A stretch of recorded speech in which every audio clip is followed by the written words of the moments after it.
সকলকে স্বাগত তোমাদের প্রিয় ইউটিউব চ্যানেল স্টাডি গেটওয়েতে। তো আজ আমি মূলত একটি বই রিভিউ করব। যারা 2025 সালে উচ্চ মাধ্যমিক মানে এইচএস পরীক্ষা দেবে, অনেকেরই ভূগোল থাকে। ভূগোল খুবই একটি গুরুত্বপূর্ণ বিষয়, প্র্যাকটিক্যাল থাকে, অনেক অনেক বড় অধ্যায় ভূগোলের।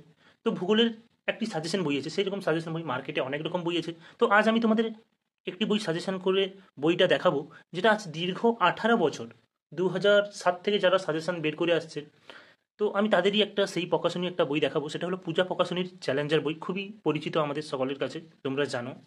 তো দেখো, এটা দ্বাদশ শ্রেণীর ভূগোল চ্যালেঞ্জার 2025, গ্রুপ অফ এক্সপার্ট সম্পাদনায়। তো দেখো বইটা, Abdul Khalek sir MA PhD করে স্যার, এবং উনি একজন স্কুলের হাই স্কুলের শিক্ষক এবং অন্যান্য প্রকাশনীরও বিভিন্ন ক্লাস 8, 9, 10-এর বইয়ের সঙ্গে যুক্ত বই লিখেছেন স্যার। তো এবং এছাড়াও অন্যান্য এক্সপার্টরা এই বই লিখতে সাহায্য করেছেন। তো ভূগোল বইটা মূলত খুবই কালারফুল করেনি, ভালো দিক এটা। সাদা কালোর ভিতরে রেখেছে বইটা, তোমরা দেখতেই পাচ্ছ স্ক্রিনে। তো এটা তোমাদের কোশ্চান স্ট্যাটিস্টিক প্যাটার্ন, যেটা 70 নম্বরের জানো পরীক্ষা হয় এবং 30 নম্বরের প্র্যাকটিক্যাল ভূগোলে থাকে। তো 70 নম্বরের পরীক্ষা হলেও কি হয়েছে, ভূগোলে কিন্তু অধ্যায় অনেক বড়। এটা দেখো তোমাদের সূচিপত্রটা ম্যান, যেটা তোমাদের দেখা প্রয়োজন। প্রাকৃতিক মানে এই বইটার মধ্যে কীরকম দেওয়া আছে, প্রাকৃতিক ভূগোল।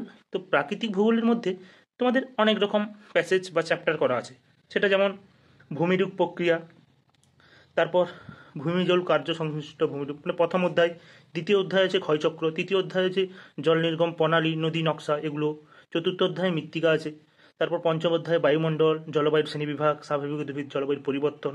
ঠিক সেই রকম অর্থনৈতিক ভূগোলে তোমাদের কৃষি, শিল্প। তারপর নবম অধ্যায়ে দেখো জনসংখ্যা, জনবসতি, মানে আঞ্চলিক অর্থনৈতিক উন্নয়ন কীভাবে ছিল, সমস্ত কিছু দেওয়া হয়েছে। তো এটা তোমাদের ভূমিরূপ, মানে তোমাদের প্রাকৃতিক ভূগোলের প্রথম অধ্যায়ের যে চ্যাপ্টার, সেটা হলো ভূমিরূপ। বুঝতে পেরেছো? বিভাগ ক। এখানে দেখো তোমাদের যে বহু বিকল্প ভিত্তিক প্রশ্ন উত্তর মানে MCQ, যেটা মান 1, কত সুন্দরভাবে দেওয়া আছে।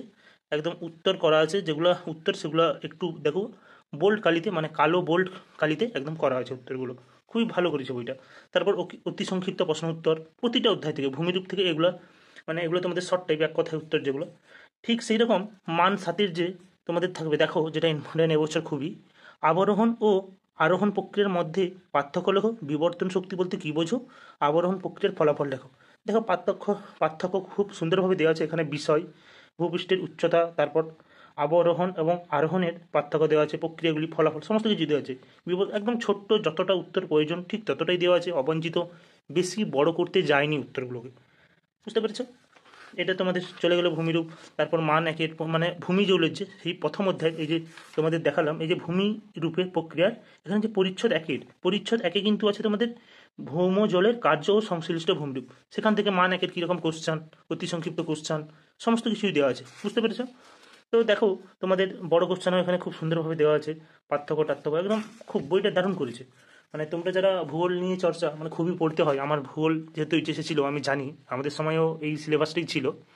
এটা তোমাদের এইচএস যারা দেবে তাদের এই পুরনো সিলেবাসটা এই বছরই শেষ। তো খুব ভালো করে মন দিয়ে পড়াশোনা করো, ফেল টেল করে গেলে নাহলে আবার পুরনো সিলেবাসে দিতে পারবে না, আবার তোমাকে প্রথম থেকে নতুন সিলেবাসে পরীক্ষা দিতে হবে। খুবই কষ্টকর ব্যাপারটা। তো ঠিক এটা তোমাদের তৃতীয় অধ্যায়, জল নির্গম প্রণালী বা নদী নকশা। তোমরা ছবি দেখতে পাবে, দাঁড়াও আমি দেখিয়ে দিই। ছবি কিন্তু দেওয়া হয়েছে। যেই কোশ্চানগুলোতে যেইখানে ছবির প্রয়োজন, সেইখানে কিন্তু এই সাজেশন বইটাতে ছবি করা হয়েছে। অন্যান্য সাজেশন বই আমি এটা দেখতে পাইনি, খুবই খারাপ দিক এটা। ছবি কিন্তু এইচএসে খুবই ইম্পর্টেন্ট, মোস্ট ইম্পর্টেন্ট একটি জিনিস, অংশ। দেখো চিত্রসহ বিভিন্ন প্রকার জল নির্গম প্রণালী সংক্ষেপে আলোচনা করো। জল নির্গম প্রণালীর নিয়ন্ত্রকগুলি কি? তুমি দেখো এই যে পিনের জল নির্গম প্রণালী, তার কত সুন্দর একটা ছবি করে দেওয়া আছে। এখানে কেন্দ্রীয় তল, তারপর কৌশিকী জল নির্গম প্রণালী, এগুলো সমস্ত দিয়েছে। উত্তরগুলো সব এটা দেখো পরীক্ষায় কোন সালে পড়েছিল, 2016 সালে। মানে বুঝতে পেরেছো? মানে এটা দ্বিতীয় বছর, নতুন সিলেবাসের দ্বিতীয় বছরে এটা পড়েছিল। খুবই ইম্পর্টেন্ট কোশ্চেন, তোমরা এগুলো করে রাখবে। দেখো সমস্ত কিছুতে ছবি দেওয়া আছে। এই যে বৃক্ষরূপী নদী নকশা ও জাফরিরূপী নদী নকশার মধ্যে পার্থক্য খুব সুন্দরভাবে দেওয়া আছে। এবং তার দেখো পিছনে করে সুন্দর ছবিটি দেওয়া আছে, বৃক্ষরূপী জল নির্গম প্রণালী। বুঝতে পেরেছো? এবার এখানে জাফররূপী নদী নকশা, কত সুন্দর করা আছে ছবিগুলো। তো তোমরা যারা মনে করছো কোনো সাজেশন বই পড়বে, অবশ্যই টেক্সট বই খুব মন দিয়ে পড়ো। স্যাররা যেগুলো টিউশন স্কুলে করাচ্ছে সেগুলো মন দিয়ে পড়ো। এবং নিজের প্র্যাকটিসের জন্য, আর যেহেতু পরীক্ষা 4.5 মাস 5 মাস বাকি, প্র্যাকটিসের জন্য ফাইনাল আমি টেস্টকে গুরুত্বই দিচ্ছি না। টেস্ট ঠিকই আছে, টেস্ট হলো প্রিপারেশনের একটা মোড়ক, জানতে পারবে কি আসল পড়াটা, তো আসল মেন উদ্দেশ্য তো আমার ফাইনালে ভালো রেজাল্ট করা। তো ফাইনালে ভালো রেজাল্ট যারা করতে চাও তারা অবশ্যই বইটি নিতে পারো, খুব একটা ভালো বই। তো তোমাদের প্রাকৃতিক ভূগোলটা একটু দেখাই। প্রাকৃতিক ভূগোল 121 নম্বর পেজে আছে সম্ভবত। এই যে এটা তোমাদের প্রাকৃতিক ভূগোল, মানে বিভাগ খ। বিভাগ খ শুরু শুরু হলো পরিচ্ছদ 1। পরিচ্ছদ 1-এ কি আছে না, কৃষি। সেই কৃষিতে মান 1-এর শর্ট কোশ্চেন দেওয়া আছে এমসিকিউ। দেখো এখানে খুব ভালো দিক যেটা, সালের কোশ্চেনগুলো কিন্তু করা আছে বিভিন্ন রকম, যে সালে 15, 16, 17, 18 ভেতরে তোমরা পাবে। সেই সালে যে যে কোশ্চেনগুলো আছে যেগুলো ইম্পর্টেন্ট এবছর, সেগুলো কিন্তু দেওয়া আছে, বুঝতে পেরেছো? এই দেখো এখানে সালের 16 সালের 19, 15-তে পড়েছিল আমার সময়, আমি 15-তে একদম নতুন সিলেবাসে দিয়েছিলাম পরীক্ষা প্রথম বছর। তো সেগুলো কিন্তু সমস্ত এখানে দেওয়া আছে, সালের কোশ্চেন দেখেছো, সমস্ত করা আছে এবং উত্তরগুলো খুব বোল্ড কালিতে একদম করা আছে, বুঝতে পেরেছো? আর আমি বইটির মধ্যে কোনো ভুল ভ্রান্তি দেখতে পাইনি।